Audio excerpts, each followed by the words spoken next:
peu broche à foin. Yasmine Abdel-Fadel. On peut pas être un chef à temps partiel. Moi, ce qui me dépasse, c'est que le dossier, là, il est pas nouveau depuis une semaine. Marc-André Leclerc. Il n'a pas de règles. Et ça, quand il n'y a pas de règles... La rencontre. Il va falloir s'accrocher à quelque chose qui est ancré dans la réalité des Québécois. Non, mais elle l'a dit, c'est irréprochable. Hein? Sa gestion est irréprochable. Il faudrait qu'il sourie, qu'il a l'air plus enjoué. Ah, mais Yasmine, attends, là, on a la moitié du bouclier, là. C'est exactement ça. La rencontre. Abdel-Fadel Leclerc. La présidente de la FTQ, Magali Picard, qui rentre d'urgence au Québec après avoir posé les pieds à Dubaï pendant à peu près une dizaine d'heures. Elle avait prévu assister à la COP28, mais là, face au tollé, elle reprend un avion, autre vol de 13 heures et retourne au Québec de toute urgence. Yasmine, Marc-André, bonjour à vous deux. Bonjour. Allô? Avant de commenter, je vous fais entendre d'abord la publication, ce qu'elle a fait sur les réseaux sociaux. Mais maintenant que je comprends à quel point vous êtes pas content, vous êtes pas fier de cette décision-là, alors on change les plans, je reviens. Denis, notre secrétaire général, va s'assurer du message de la FTQ à la COP28 parce que ça touche tout le monde. Et pour moi, c'est un dossier aussi important de l'environnement. Yasmine, moi, dans mon esprit, Magali Picard n'aurait même jamais dû partir pour Dubaï. Je ne comprends pas comment elle a pu... Il n'y a personne autour d'elle qui lui a dit « Attention, là, attention, ça va être peut-être mal interprété au Québec. » Je ne sais pas à quel moment ils ont pu penser que ça pouvait être une bonne idée de prendre l'avion d'aller à Dubaï alors qu'on annonce des grèves puis que tes parents vont être pognés avec leurs enfants du 8 au 14 décembre. Le même jour, là. C'est ça. Et en fait, ils pensaient tellement que c'était une bonne idée, puis il n'y a tellement pas eu de remise en question que c'est eux qui ont émis le communiqué de presse. Là. Ils ne se sont pas allés en catimini. Ils étaient fiers. Madame, ils se pétaient les bretelles. Ben oui. Écoute, ils sont juste déconnectés. Puis je pense que ça va créer de la grogne au Front commun, chez leurs syndiqués, auprès de la population. Puis ça annule l'argument des Kings de Los Angeles auprès du gouvernement. Ah, d'aplomb, là, Marc-André, d'aplomb, là. Oh oui, vraiment, ça fait extrêmement mal, là. Je veux dire, c'est sûr que les autres partenaires du Front commun, là, ils n'ont pas le choix, là, c'est un Front commun, là, mais clairement, on sentait le malaise hier, là, comme des autres entrevues, là, de la CSN, CSQ, tout ça, APTS, c'est sûr, ils sont pas contents. Parce que Mme Picard, là, dans le Front commun, là, sont 420 000. Là. La FTQ, là, sont 50-60 000. C'est pas le joueur le plus important. Mais par la prestance de Mme Picard, son arrivée à la FTQ il y a quelques mois, elle s'est comme, là, montrée comme étant la numéro 1 du Front commun, là. Fait que ça, elle a pas compris ça, l'image qu'elle avait par rapport à l'ensemble des négociations. Et moi, j'aime le mot, Yasmine, j'aime ton mot, c'est déconnecté, là. Mais il est passé où le pif politique en 2023, là? On l'a serré, là. Il est à Dubaï. Non, il est à Dubaï, là. Non, mais, tu sais, t'as Éric Girard, là, qui, lui, nous fait une annonce des Kings. Et là, c'est pas le bon timing, c'est pas le bon moment, puis c'est pas une bonne idée. Là, t'as Madame Picard qui s'en va à Dubaï. Puis là, personne n'y a dit autour d'elle. « Hey, Magali, c'est pas une bonne idée, hein. Moi, Peut-être c'est que tu ça qui restes me au dépasse, Québec. » Marc-André. J'en reviens pas. Ils ont un entourage, ces gens-là. Ouais, mais oui, il y a un entourage. Puis oui, peut-être personne n'y est conseillé. Mais Mme Picard, là, c'est une être intelligente, là. Elle est supposée de savoir ça. OK, c'est une grève qui est historique. On vit pas ça depuis 1983. On va annoncer de nouvelles dates de grève, puis moi, je vais m'en aller à Dubaï. Qu'est-ce qui cloche? Il me semble qu'il y a plusieurs C'est drapeaux clair. rouges. Non, c'est clair. Je veux dire, t'as pas besoin, là, de passer 3 semaines à te poser des questions. Dès que tu dis, tu veux rester ici. Je veux dire, ces gens-là, là, ils ont le temps d'aller à Dubaï, là. Ah ben, bravo. Ben, moi, j'ai pas le temps d'aller à Dubaï. Parce que mes enfants, hier, qu'est-ce qu'ils me demandent, là? C'est papa, c'est quand qu'on va retourner à l'école. Puis papa, là, ça, c'est moi. Bien, Marc-André. Non, mais c'est ça. Mais les enfants, on s'en fout. Ah, on s'en fout. Puis là, le Front commun, là, puis toutes les autres, parce que là, on les voit tout le monde ensemble, là, ils ont perdu beaucoup de sympathie de la population, là.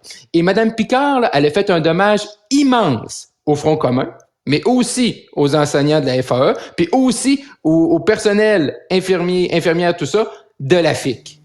Ils sont mal barrés, là. Parce que Yasmine, il y a toute la question de l'urgence. Il me semble le sentiment d'urgence, c'est juste moi où on le sent pas nécessairement. En tout cas, quand on va se promener à Dubaï pour parler d'environnement, puis qu'il y a des journées de grève, en mangeant des petits fours, il est où le sentiment d'urgence pour négocier, régler rapidement? Ben, c'est qu'on voit que c'est pas pris au sérieux. Pour moi, c'est l'ultime preuve que ces négociations-là, que plonger le Québec dans une grève, c'est pas quelque chose qui est pris au sérieux. Pour moi, la grève, c'est l'arme nucléaire en temps de négociation de convention collective. Ben, on l'a déjà sorti, la grève, alors que Madame Magali Picard juge que l'environnement est plus important. Si les négociations étaient si catastrophiques, si les conditions étaient si désastreuses, si l'heure était aussi grave que ce que Mme Picard nous disait depuis plusieurs jours, plusieurs semaines, la dernière chose, c'est de s'éloigner de la crise et de l'heure est grave. Alors pour moi, ça a trahi finalement ce qu'elle nous disait, c'est que finalement il y a un double discours, c'est que ça doit pas être si important, l'heure ne doit pas être si grave que ça, si elle s'est permise de prendre un billet d'avion puis de partir pour Dubaï. Mais là, c'est un dur coup hier pour la COP28, parce que là, Mme Picard, là, qui a même pas eu le temps de toucher à son lit, là, pauvre elle, là. Pauvre elle, heureusement que la FTQ a des assurances annulation, oui. Mais parce que pareil, là, la femme de ménage va faire le ménage pareil de sa chambre. Là. Mais deuxième mauvaise nouvelle pour la COP28, le pape a annulé également sa présence hier. Ben oui, symptômes grippaux. Ben oui. Il a été le premier pontife là, à se présenter à la COP28. Gros, ça va mal, là. Non, mais moi, je suis sûre que c'est parce que Magali Picard, elle revient que lui, il a dit, ben non. Ah ouais, il a dit, Mag est pas là, je vais pas là. La FTQ est pas là. Ça vaut pas la peine de se déplacer en pape mobile. Mais là aussi, l'autre bonne nouvelle, c'est que j'ai vu avant qu'on commence le discours, c'est que notre collègue Yves Poirier sera à l'aéroport ce matin. Oui, j'ai vu ça sur X tout à l'heure. Fait que, merci Yves, on a hâte, là. Oui, ça promet, ça. Ça, moi, quand je reviens à l'aéroport Montréal-Trudeau, j'espère toujours ne jamais voir. Non, si Yves n'est pas là, t'es correct. S'il n'est pas là, je suis correct. C'est que je suis pas dans le trou. Mais tu sais, Yves, c'est le genre de gars que t'aimes beaucoup, Yves Poirier, mais que tu veux pas voir pour toi. Ah oui, non. Soit là pour toi. Ça va mal pour toi s'il est là. Puis surtout s'il t'accueille à l'aéroport. Je suis fière. Puis je veux lui dire, là, merci Yves. T'étais peut-être pas là au retour de Guy Grenier, mais pour Magali Picard, t'es là. Oui, on compte sur non, toi. Yves, c'est comme un service essentiel, là. Tu sais, en temps de grève, oui. là. Oui. Clairement. C'est notre ange gardien. Bon, on parlait des dates tantôt. On va les rappeler là, aux gens qui nous écoutent parce que c'est quand même assez important. Là. Donc, 8 au 14 décembre pour le Front commun, la FIC du 11 au 14 décembre, si bien que là, il y a eu une sortie de Marois Risky chez les libéraux, une sortie assez musclée envers Sonia Lebel qui remet vraiment en cause là, l'efficacité de Sonia Lebel. Est-ce que Sonia Lebel est toujours la personne en charge? Et est-ce que Sonia Lebel, Marc-André, doit encore garder le bâton là, de pèlerin dans ce dossier-là? Est-ce qu'elle est encore la personne qui peut faire dénouer l'impasse? Ben, pour l'instant, oui, là. Je veux dire, là, je comprends, là, Madame Risky, il y a une joute politique, on la comprend, de mettre ça en doute. Bon, la question se pose, mais je pense qu'à l'heure actuelle, bon, ça va pas très bien dans les négos, mais il reste encore un peu de temps, là. Pour moi, l'échéance, là, c'est le 24 décembre, là, ou le 25, là. Je veux dire, c'est Noël, là.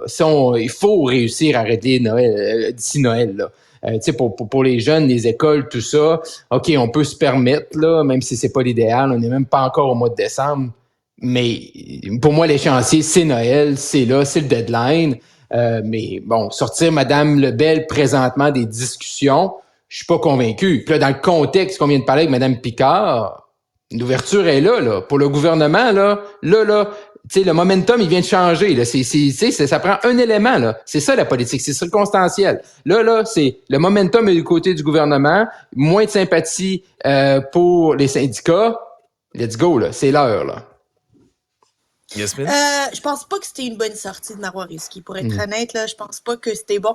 Tu sais, des fois, là, il faut comprendre le contexte. Puis hier, surtout, là, il y avait une éclipse médiatique qui était en la défaveur des syndicats.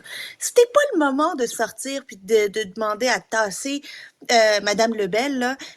Il aurait peut-être fallu encore attendre quelques jours pour que ça ait toute la force nécessaire. Hier, ils avaient l'air d'être, tu sais, comme un cheveu à la soupe, là. Est-ce que vous lisez? Est-ce que do you read the room, là? Tu sais, est-ce que vous regardez qu'est-ce qui se passe, là? Il y a le syndicat qui se retrouve en crise à cause du manque de jugement. Et à trop se coller au syndicat, le Parti libéral du Québec va devoir commencer à justifier toutes les décisions puis les positions des syndicats. Puis je pense pas que c'est une bonne idée qu'il se retrouve dans cette situation-là. Il devrait prendre un pas de recul, parce que là, on dirait qu'il est en compétition avec Québec solidaire sur qui va appuyer le plus le Front commun puis les centrales syndicales, là.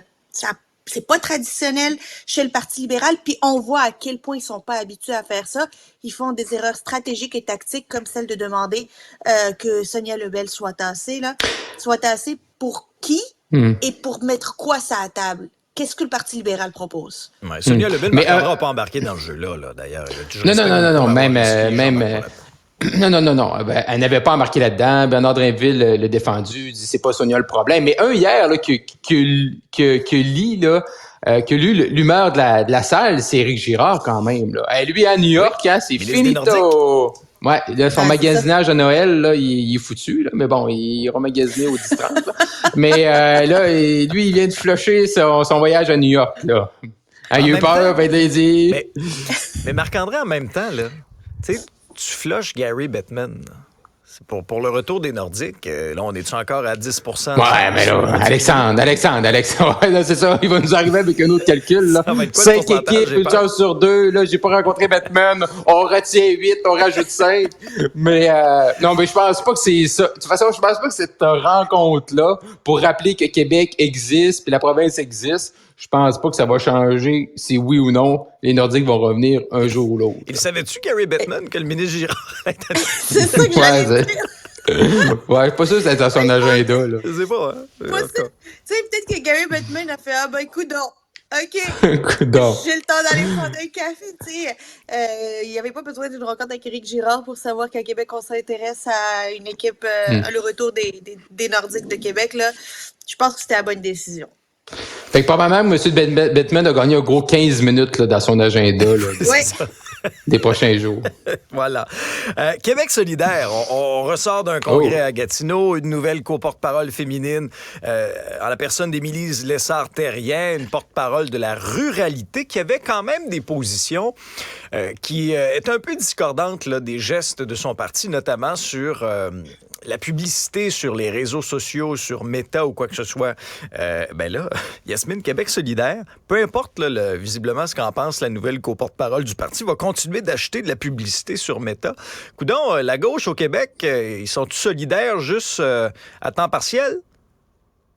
Solidaire quand ça nous arrange, tu sais, c'est pas mal ça. Puis c'est là où on voit la différence entre un co-chef puis un co-porte-parole. Parce qu'elle peut être une porte-parole, mais c'est pas la chef de la formation politique, puis il pourrait prendre des décisions qui la dépassent, elle, puis il va falloir qu'elle vive avec. Mieux que ça, il va falloir qu'elle la défende, cette décision-là, parce que c'est une porte-parole, pas une chef. Puis c'est ce genre de ligne-là là, qui fait mal à une crédibilité. Tu sais, quand tu dis que toi, tu as la vertu, la force de tes convictions, que tu défends tes convictions, puis tu as dit quelque chose pendant des mois de temps, puis tu arrives, puis là, tu es devenu un co-porte-parole, il faut que tu sois solidaire avec l'opinion de la majorité. Ben là, on voit que tes convictions n'étaient pas si fortes que tu le prétendais. Et en plus, hier, la façon que c'était dit, parce que la question était posée lors d'un point de presse à l'Assemblée nationale, et c'est Alexandre Leduc, le conjoint de Christine Labrie, qui a perdu, qui a fini. Et là, c'est lui qui dit non, puis tu sais, puis Mme Lessard-Terrien, là, dans ce que j'ai vu pendant la campagne, elle n'a pas parlé, là, fait que tu sais, nous autres, tout est beau, là, pendant la course à la cour porte-parolité, là, je sais pas trop, là, on s'en occupait pas, là, puis OK. Fait que là, c'est un premier test, là, Mme Lessard-Terrien qui nous disait, tu sais, moi, là, je me suis jamais caché derrière un homme, puis papi, puis papa, là, ben là, elle a un bon test, là. Puis je suis d'accord avec toi, Yasmine, sur le fait que, c'est ça, mais, tu sais, quand t'es élu à QS, là, t'es pas un chef, là. Parce qu'un chef de parti qui est élu, là, ce qu'on a vu hier, ça arrive pas, là. Un chef durant la campagne qui a dit, Meta aux poubelles, là, ben, Meta est aux poubelles au jour 1, à la minute où mais là, c'est des co-porte-parole. Fait que là, tu portes la parole. Mais je trouve ça tellement incohérent, Marc-André, parce que lorsqu'on entend là, des arguments en disant ben c'est pas un petit geste comme ça qui va faire une grande différence dans la survie des médias. Hey, sincèrement, là, si tout le monde regarde juste son nombril comme les gens de chez Québec solidaire, ça va bien aller dans la société québécoise. Moi, c'est pas mon petit geste qui va faire une différence. Ben, Ah, mais ce que c'est pas QS, c'est- mon compost. C'est pas mon Ah ouais, c'est compost, ça. c'est pas mon char, c'est pas mon SUV. Je vais aller m'acheter un F-150 parce que c'est pas mon geste à moi qui va compter. Mm. Tu sais, si on reprend l'argument de Québec solidaire puis on l'applique à peu près partout, ils sont en train de nous casser les oreilles avec ça, là, on n'irait pas bien loin comme société. Là. Ouais, puis là, t'as oublié les pailles, C'est vrai. les ustensiles en plastique et tout le tralala. Mais là, F-150, c'est correct, hein, parce que maintenant, la co-porte-parole, Mme Le Sartérien en a un. Fait que là, tout le monde peut avoir un C'est vrai. F-150. Pour les besoins de la ferme. C'est correct. Mais quand tu Marc-André. fais partie de la ruralité. Exactement. Oui, on connecte avec les régions. Oui, voilà. Ben, on va peut-être avoir un petit sursis avec nos VUS à ce moment-là. Bon, c'est ça, on va Communauté avoir un en break. Abitibi, ça va pas bien loin. Là. Et non, pour venir de là, on leur souhaite bonne chance. Marc-André, Yasmine, merci à vous deux. Bye-bye.